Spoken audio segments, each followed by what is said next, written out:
For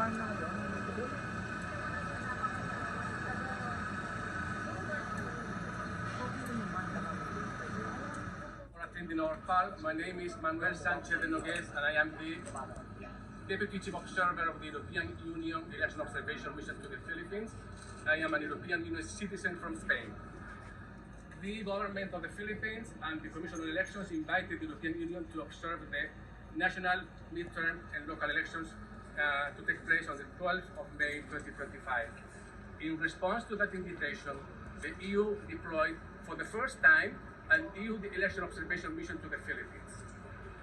The mission started its activities at the end of March with a team of 11 experts, that are based all here in Manila. Today, we are deploying 72 long-term observers that will be traveling in teams of 2 to the different regions of the country. We will deploy 36 teams of 2 observers in all regions of the country. What you will see here today is a representation of those 36. 26 teams are already traveling to their regions by air, and these teams that you see here, these 10 teams, will be traveling by road to their final destinations in the country. But the EU deployment continues next month.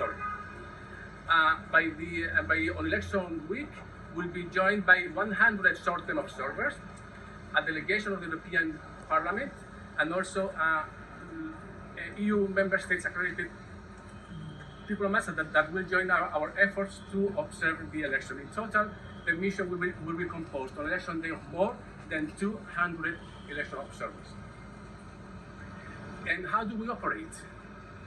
The long-term election observers are the cornerstone of the EU election observation methodology. They will develop a very robust and consistent methodology that we have implemented for the last 25 years in 75 countries and in more than 200 election observation missions. The EU, as I said earlier, has developed a comprehensive and consistent election observation methodology that is implemented the same way in all countries where we observe. This methodology is based in several pillars. The first is comprehensiveness, which means that we observe all stages of the electoral process. Elections is not a one-day event. It's not only the event of election day, but it's a process that starts with the registration of candidates, registration of voters. It also means that we need to assess the legal framework for elections. We also observe the campaign finance, the role of the media and the social media, which is very important, and of course, election day and polling and tally of the votes proceedings. And finally, the election dispute resolution, the process of how election appeals and resolutions are resolved decided by the competent authorities.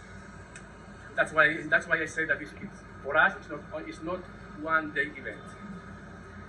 We're independent. It means that we abide by the international declaration of principles on election observation that was endorsed in the United Nations in 2005, and also we abide by the laws of the country, by the laws of the Philippines, and we assess elections against, of course, the laws of the country and against international principles for democratic elections and political participation that were signed by the host country in this work. As I said, it's also consistent. It's also independent. We don't interfere in the process. It means that we don't assess the process until the process is finished. And for us, the process is somehow completed. For us, we will not make any assessment of the process until 2 days after the elections. That means on the 14th of May, when we will present publicly a statement of preliminary findings and conclusions, where we will have our observations until that moment. During that, before that moment, you will see that we will have a civility activity, that we are transparent. We'll show how do we work. You will see our observers in the field. You will see them in our social media, and you will be and you will see them working in the field, but they will not make, and will not make any assessment of the process until the 14th of May.